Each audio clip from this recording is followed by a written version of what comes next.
because I welcome this opportunity to chat with everybody, and thank you for taking time out of your evening and giving the old man your ear. Here's really what has transpired. You know, if you look back when you bought a home, you went to the bank and you filled out some paperwork. And one of the pieces of paper that you signed was your mortgage. And it was notarized and it was recorded with the Register of Deeds, or clerk of county, clerk of court, whatever. Okay? And the other piece of paper that you filled out and signed was a promise, and let's say you borrowed $400,000. Well, you signed a piece of paper where you promised to pay that man across the table or his representative $400,000 over a period of 30 years or 20 years or whatever the term was. But you signed that piece of paper and it was not notarized. But it was like signing a blank check. But it was a promise to pay, which made it a negotiable instrument. Now, when you signed that paper, you thought that the bank was going to give you $400,000. That's what you thought. Well, when you signed that piece of paper, what did they give you? They didn't give you anything yet. You just signed the document, and that piece of paper became an asset for that bank. It was now an asset that they owned. You no longer owned it. Yours was a promise to pay. So that asset was now $400,000 of theirs, and here's what they did with it.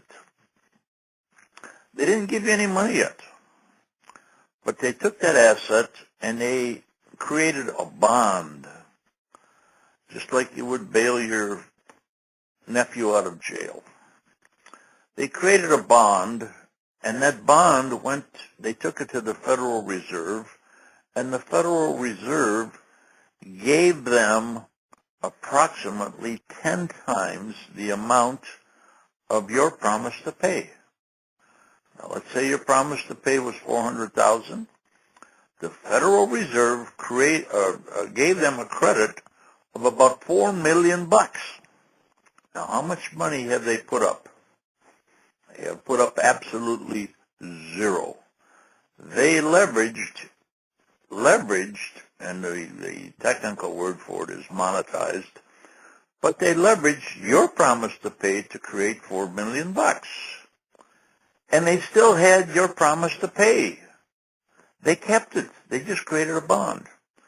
They then took your promise to pay to another party, and we'll call that party a wholesaler, and that wholesaler took it to what we call an aggregator or trustee, and it was then sold to a trust. And 95% of the trusts are in New York. So it was sold on Wall Street. Well, where did the money come from for this note? Where did it come from? Well, the trust filed, before you even applied for that note, the trust filed what we call an 8K filing with the Securities and Exchange Commission, and we'll call it the Rosado Trust. And they told the Securities and Exchange Commission that they were going to sell investment certificates, and they were what we call mortgage-backed securities, or they were called CDOs, collateralized debt obligations.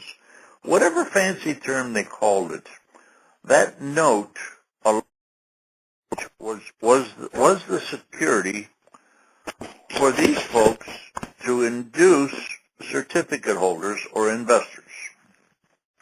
Let's just say the folks that are listening to this phone call, let's say they represent the school teachers in their area. So the school teachers' pension plan invested $10 million each into this trust that was backed by your promise to pay. So they were given let's say 6% return on their investment. But you were paying maybe 7%. So the trust was earning money. Okay? Now, those certificates, okay, that were purchased by the investors, okay, that money went back to the bank that you signed that promise to pay with, and that's where the funds came from for you to buy your house. Wow. Wow. Listen to this for a minute. That piece of paper that was never notarized traveled all around the world, gathering a lot of money. It created $4 million for the bank in credit on your signature. It also induced a lot of school teachers' pension plans or firefighters' pension plans to invest into that trust. They got an investment certificate, and the funds came backwards to the bank, and the bank then, through the title company, they provided the $400,000 to purchase the house. Good deal. Very good deal. For who? For the bank. They got $4 million in credit and didn't put up a nickel. Now, the trustee for this trust, he is provided what we call a pooling and services agreement. That's his management book. That's his rules. That's what he has to follow to comply with the SEC rules. So in that pooling and services agreement, there's a clause in there that says if you fail to pay your mortgage, they entered into an insurance contract so that if that mortgage wasn't paid, the insurance company would pay it. But the money wouldn't go to you. It would go to the trust. So then we call that a credit default swap, and the insurance company is, listen to this, AIG. Now, when you got in trouble, and, you lost your job or your overtime, or for whatever reason, you tried to contact the bank and you got the runaround. You ended up talking to this person, that person, submit these papers, oh, we lost them, submit them again, and all that crap that goes with it. But you were told we can't help you until you're 90 days late. Everybody's heard that. Well, guess what happened on day 91? On day 91, the insurance policy that the trustee entered into with AIG triggered a payoff, and the trust received the full amount of the note, regardless of how much you've paid on your mortgage. They got the full amount of the note. So if the note was insured for $400,000, the trust got $400,000. But here's a mystery here, and I'll explain it as easy as I can. The Federal Reserve allowed the trust to leverage that $400,000 note 30 times. So they created 30 different levels. Now your $400,000 note is purchased by other lenders, and along we go. So let's go back to the default. The AIG paid off the note when it was 91 days late. So at this point, who has lost any money? Nobody except AIG or insurers like that. Smith, Solomon, Barney Brothers, and all that stuff. Now, someone attempts to foreclose. And let's say the lender that you got the note from, they're going to foreclose on you. Or the trust is going to foreclose on you. Or let's say it's Wells Fargo acting as trustee for Bear Stearns Trust.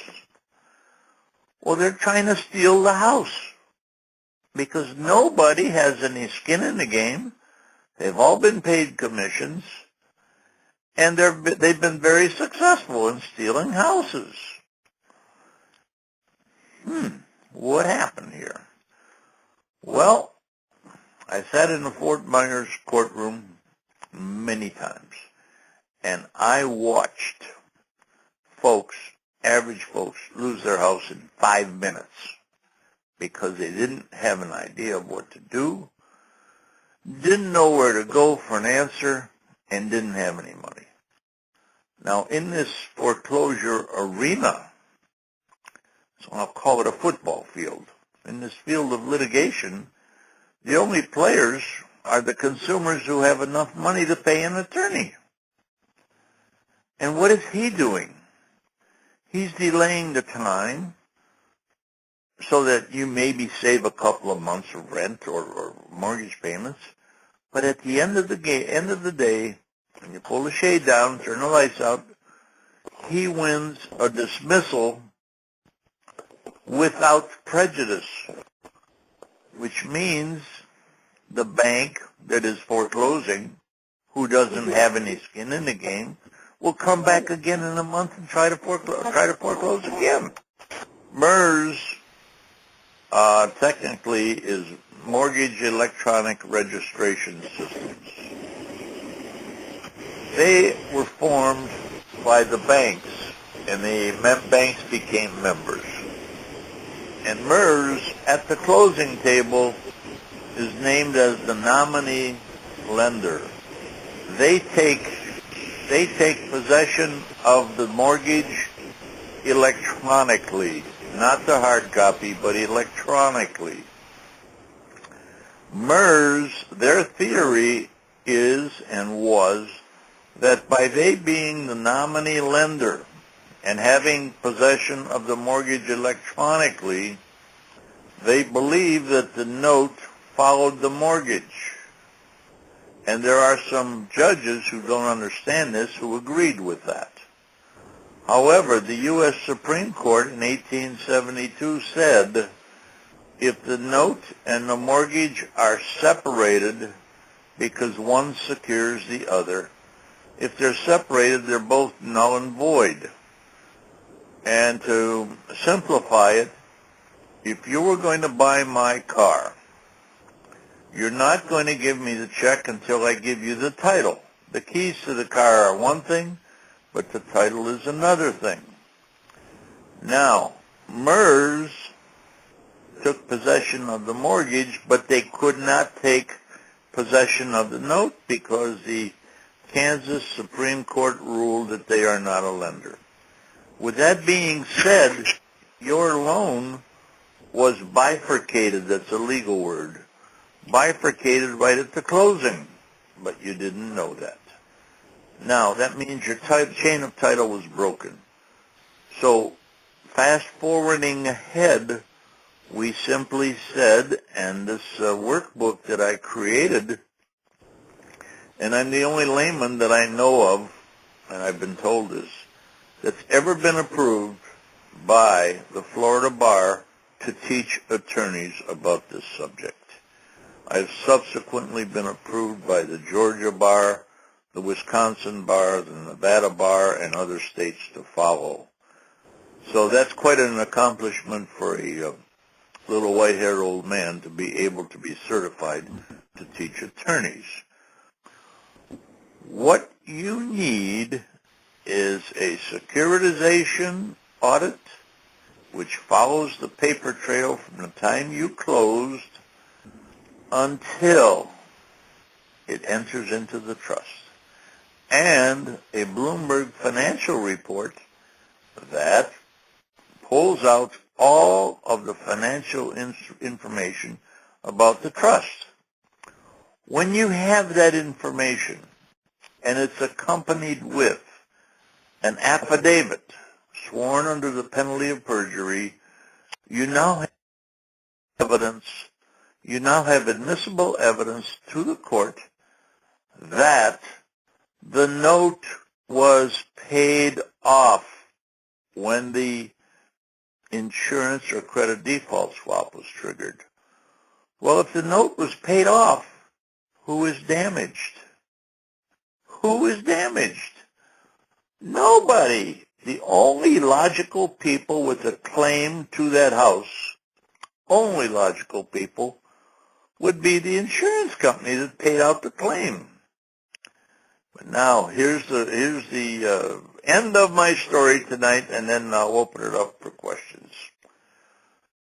If you have your vehicle insured by, let's say, Geico, and you total it, Geico will write you a check for the value of the vehicle, but who owns the salvage rights?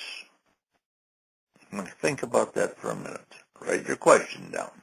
Think about it. The salvage rights are owned by Geico.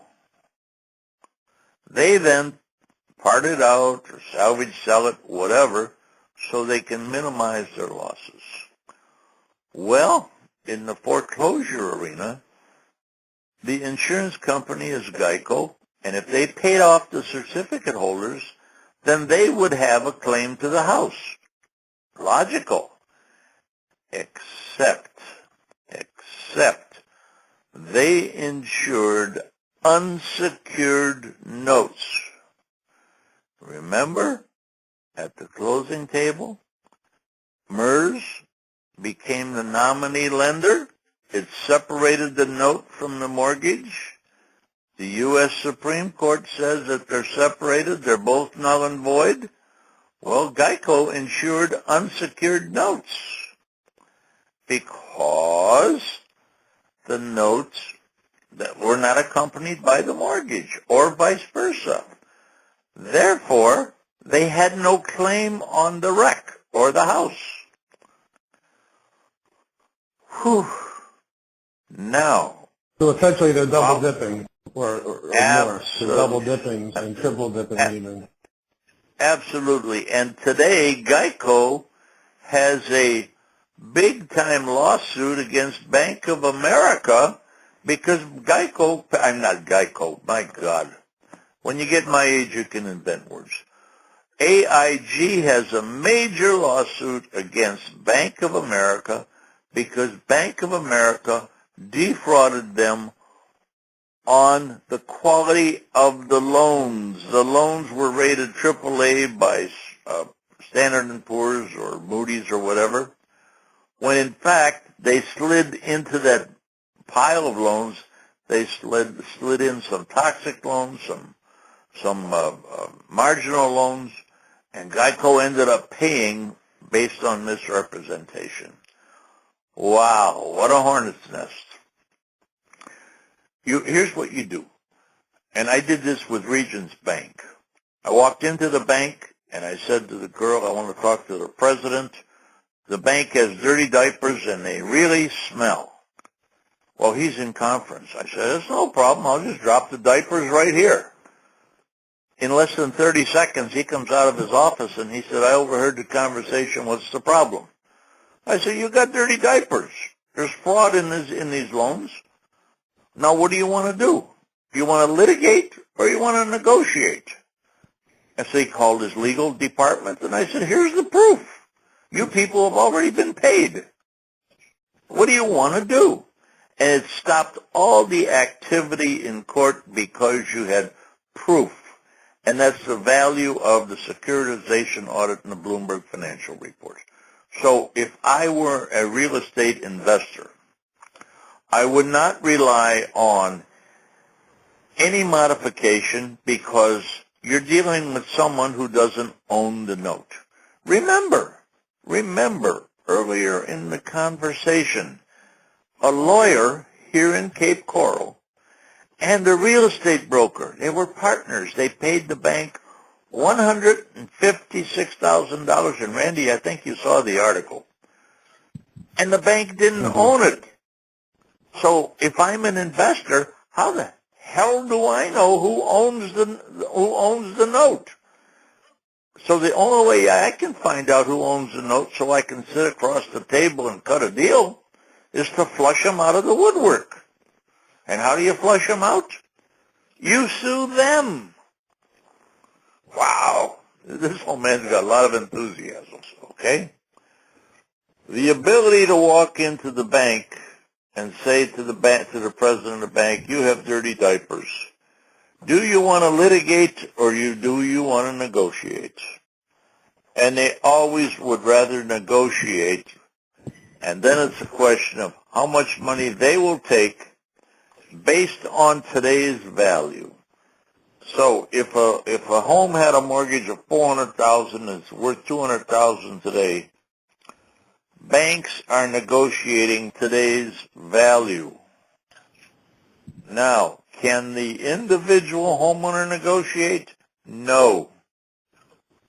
No. Because then the bank says, well, why don't you pay me in the first place?